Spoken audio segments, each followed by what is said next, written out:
más. Es cuidarnos más. Primero tu salud.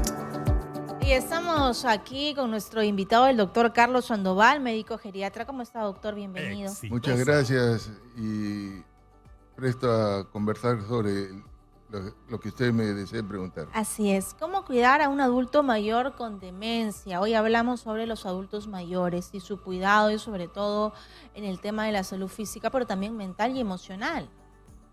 Mire, primero vamos a definir brevemente lo que es la demencia. Correcto.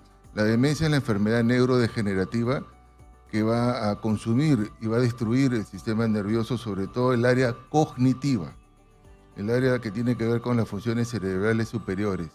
Primero comienza con la memoria, después con la atención, la orientación, y de ahí empiezan a alterarse otras funciones cognitivas como pensamiento, cálculo, juicio, razonamiento.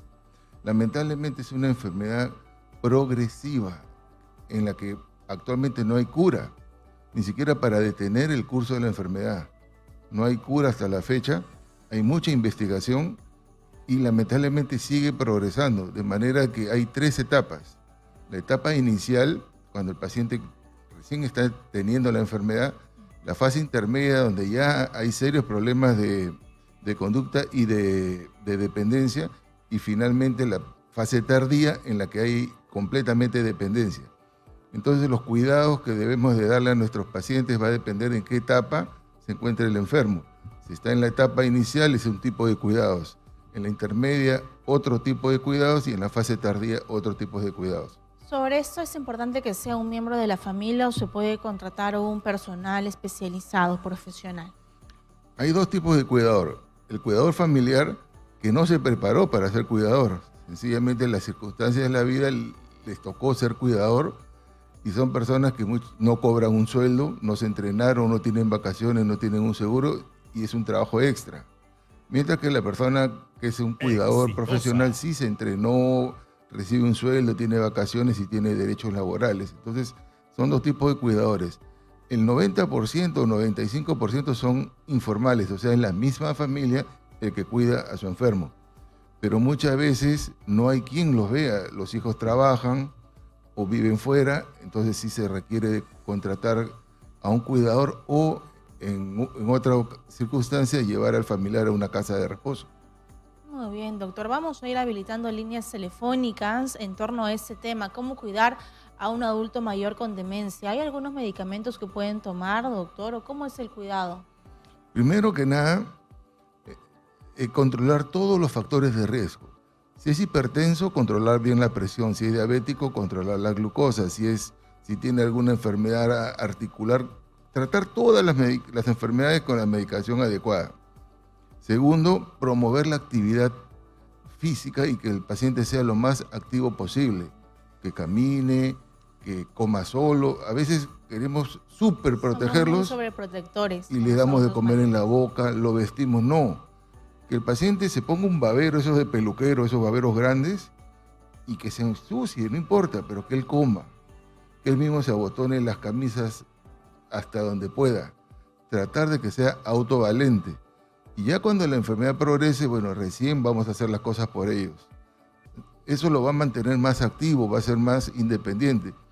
Lógicamente, conforme progresa la enfermedad, estos pacientes no pueden bañarse solos, porque se pueden resbalar y caer. Y al caer, usted sabe las consecuencias, puede romperse la cadera o la cabeza. Una caída es que ya no se vuelvan a levantar cuando son adultos mayores. Entonces hay que cuidarlos mucho, pero tratar hasta donde se pueda de que sean autovalentes. Y con respecto a la medicación, hay 2 tipos de remedios para las demencias. Exitosa. Uno que son los medicamentos para el Alzheimer, que no han demostrado curar la enfermedad ni detener la enfermedad. Solo mejoran los síntomas un tiempo. Y los otros son los medicamentos conductuales. Cuando el enfermo, por ejemplo, está muy alterado y hay que calmarlo un poquito. O sea, no estoy curando la enfermedad, pero estoy calmando al paciente. Que el paciente quiere escaparse de la casa, se pone agresivo.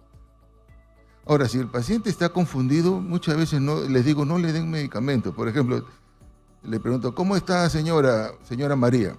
Bien, doctor, ayer vino mi mamá y nos pusimos a conversar. O sea, la señora está alucinando. Pero si no se altera, ni altera a los demás... Sí, es un recuerdo feliz. Exacto, usted le sigue la corriente. Pero si está que me roban, me pegan, esta no es mi casa, socorro, ahí sí le dejo un medicamento, pero para bajarle las revoluciones, no para sedarlos, porque a veces los pobres pacientes están sedados, babeando, disculpe la expresión, mojando de saliva su ropa, y eso no es la idea es que sea autovalente. Y a veces otros pacientes tienen trastornos del sueño, entonces le podemos dar unas gotitas para que duerma, sin dopar al paciente, esa no es la idea. Muy bien, doctor. Vamos a habilitar líneas telefónicas 251-9422 y el WhatsApp 940-800-800. ¿Pero se puede prevenir, doctor? Mire, hay lo que se llaman los factores de riesgo y los factores protectores. Los factores de riesgo hay dos factores de riesgo con los que no podemos competir, que es la edad, porque con la edad no se puede, y el sexo femenino. Las mujeres tienen más probabilidad de hacer Alzheimer que los hombres, en una proporción de 3-1. Pero hay otros factores de riesgo que sí se pueden controlar, como por ejemplo la presión arterial. Si una persona es hipertensa, debe de controlar sí o sí su presión para prevenir no solo un infarto, una insuficiencia cardíaca o un derrame cerebral, sino también las demencias. La hipertensión es un factor de riesgo para las demencias. La diabetes, una diabetes mal controlada. Si un paciente constantemente tiene 200, 250, 200, 250, 300 de glucosa, ese paciente no solo está malogrando sus riñones, sus nervios, su corazón, sino también es un factor de riesgo para demencia. Y los factores protectores es la actividad física, caminar y leer.